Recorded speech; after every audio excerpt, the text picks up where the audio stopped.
Entrando nessa vibe de funcionário público, eu já vi você falando também bastante disso, e eu tenho uma opinião, se não igual, muito parecida com a sua. Claro, tem muito funcionário bom hoje em dia.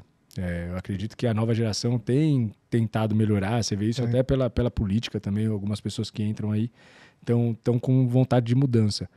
Mas, no geral, o funcionário público ele tem uma imagem negativa no mercado e deveria mesmo, porque, cara, que má vontade. Tudo que você precisa do serviço público é uma porcaria, na grande maioria das vezes.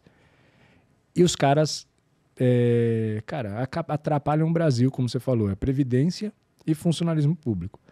Qual a tua opinião, cara? Não sei se você já abordou o tema ou já se aprofundou no tema para ter uma opinião, porque também acho que esse é um erro atual. Todo mundo tem que ter opinião de tudo. Tem vezes que alguém me pergunta de uma coisa, eu falo, cara, eu não tenho uma opinião formada, eu nunca me aprofundei. Você já se aprofundou no tema para ter uma opinião formada sobre o funcionalismo público? Qual seria a solução? Se você tivesse a caneta na mão, o que você faria? Cara, é difícil. Eu admito que eu até falo num tom mais pesado, mas eu acho que também é importante porque isso dá luz ao tema. Exato, trazer luz. Gera polêmica, mas gera muita gente que passa a questionar e falar, porra, por que eu tô pagando isso? Será que eu preciso? E eu já trabalhei, eu estagiei, né? Durante a faculdade eu estagiei numa subsidiária da Eletrobras. E, porra, era o típico estereótipo de funcionário público. Era coisa tipo, não entrega sexta-feira, não entrega relatório hoje não, cara, senão vai vir mais trabalho para hoje. Deixa para segunda-feira com calma. Então era bem isso, era sexta-feira, 5 da tarde, todo mundo ia para casa, jogava Tetris no trabalho. Nossa. Era bem isso, cara. E as pessoas se acomodam, né? Você não vai ser demitido. Então você se acomoda. E assim, conheço muitos funcionários públicos que são bons, são pessoas que querem trabalhar, querem ajudar a desenvolver. Estão dispostos a fazer o negócio acontecer, né? Tem amigos políticos também, mas a questão é, cara, primeiro, em média, um funcionário público, ele ganha mais do que o par dele na iniciativa privada. Aí, quando eu falo isso, as pessoas falam, não, mas funcionário público não ganha tanto assim. Não estou falando que ganha tanto. Exato, mas ele ganha coerente a função que exerce. Ganha coerente. Então, sei lá, se o cara é analista de uma Eletrobras, que agora é privatizada, mas... Sim. Ele vai ganhar mais, na média, que um analista de uma empresa privada, uma multinacional privada. Na média, o cara ele vai ganhar mais que a função. Então, por que está pagando a mais? Óbvio que existe um embasamento histórico, né, de coisas políticas. Tem o concurso também para entrar, muito concorrida a vaga, etc. Mas, porra, é muita coisa, cara. E o Brasil tem muito. O Brasil tem, proporcionalmente, é um dos países que mais tem funcionário público, tipo, defensor. Pô, quais outros países existe defensor público? Estados Unidos, por exemplo, eles pegam advogado para ser defensor. Sim. Por que não pegar advogado? Tá cheio de... Brasil, país que mais forma advogado no mundo. Por que não pagar, em vez de ter um advogado público que ganha uma fortuna, por que não pagar o cara que já está trabalhando? E ainda gira a economia. Ajuda a girar a economia. E aí isso é pior porque você passa a ter que competir com o poder público. Exato. Está subsidiado ali. Por que uma pessoa com menos condições financeiras vai se preocupar em advogado se ele tem advogado grátis? Exato, cara. Exato. Os desdobramentos dessas iniciativas ainda são piores ainda do que a própria iniciativa, que é ter isso. E, cara, o fato de a pessoa não sair do emprego, sabe? Eu já fiz estágio na Caixa Econômica. Eu era o Posso Ajudar lá com 16 anos. E era muito legal. Puta, foi uma baita experiência, assim. Foi o início da minha vida vendedora. Porque eu ficava no Posso Ajudar, mas ficava vendendo título de capitalização para as velhinhas. Coitadas. Coitadas. Mas, enfim. E, cara, eu via que o sonho dos outros estagiários que estavam comigo era passar no concurso da Caixa. Inclusive, eu fiz o concurso da Caixa também. Passei, nunca fui chamado, mas passei. Porque tem essa, né? Você Cadastro passa, você passa, não foi chamado. Porque muitos conhecimentos eram conhecimentos bancários, então como eu ficava como triagem do banco, eu já conhecia todos os procedimentos de FGTS, INSS, tudo. E o resto, a galera que tava lá era toda funcionária pública, bicho. Eu nunca tinha parado para pensar que eu já estive dentro de um órgão de funcionalismo público, mas, cara, é isso. É outro rolê. Não é igual a iniciativa privada. Que nessa iniciativa privada, se você não trabalhar, você tá com a mira nas costas. E lá, o pessoal, primeiro que eles tinham, eu trabalhava numa agência que era lotada de gente, mano. A fila chegava a demorar 3 horas, na fila do caixa. Dos velhinhos, que era a fila preferencial, já era demorada. E os caixas que estavam trabalhando, se eu não me engano, posso estar falando uma besteira aqui, mas era mais ou menos nessa proporção, a cada 45 minutos de trabalho tinha 15 de descanso. Nossa.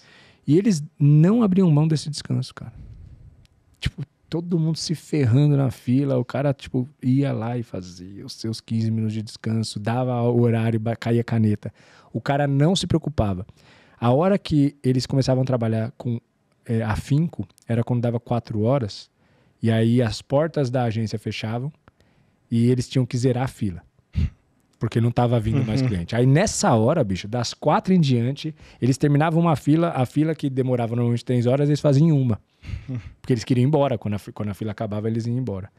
E não é o que acontece na iniciativa privada, cara. Na época eu ia pro Itaú, e não elogiando o Itaú, mas, cara, as filas do Itaú eram super rápidas, comparada à da Caixa Econômica, porque não que um modelo tá certo ou outro errado, mas as pessoas da Caixa, que eu trabalhava, pelo menos da agência que eu trabalhava, não estavam afim. Por quê? Porque elas não estão com a mira nas costas. Elas simplesmente estão garantidas, independente se elas façam bem ou mal. Isso se aplica em tudo, cara.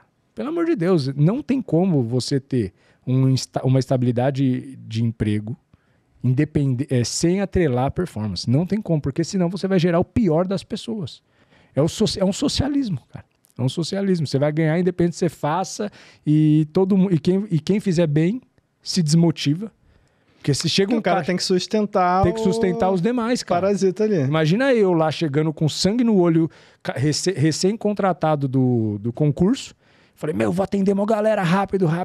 Aí daquela fila lá no final eu descubro que eu tô atendendo 3 vezes mais que os meus colegas. Uma hora eu vou falar, porra, vai se nem ferrar. jogar bola, não sei se você joga bola, mas é tipo, você tá num time ali, o outro não corre, aí você fica, puta, cara, isso, vou correr pelo outro.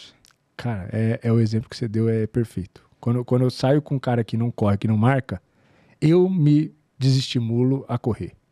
É isso, cara.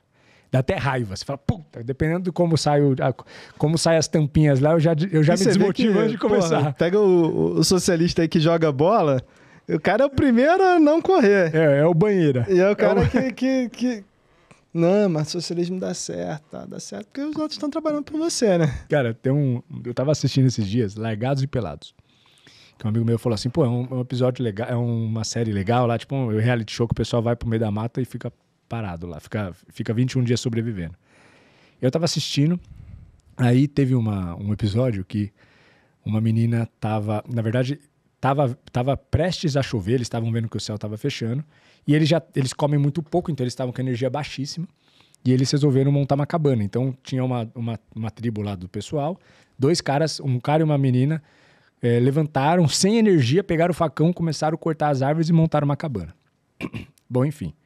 E 2 meninas não se mexeram. Inclusive foram convidadas. Vamos ajudar a fazer a cabana, porque pode chover, e elas não quiseram. Bom, o que aconteceu? No meio da noite começa a chover. Puta de uma tempestade. Só que eles fizeram uma cabana e como eles trabalharam sozinhos, eles cobriram só uma parte da cabana, que foi justamente onde eles ficaram, não porque eles eram maldosos, mas é porque não deu tempo mesmo, trabalhando sozinhos. E aí eles dormiram tranquilos, debaixo lá da cabaninha, enquanto as 2 meninas ficaram tomando chuva. E no dia seguinte, essa menina que não trabalhou veio dar um esporro. Falando, eu não concordo, eu acho que, querendo ou não, a gente estava cansada.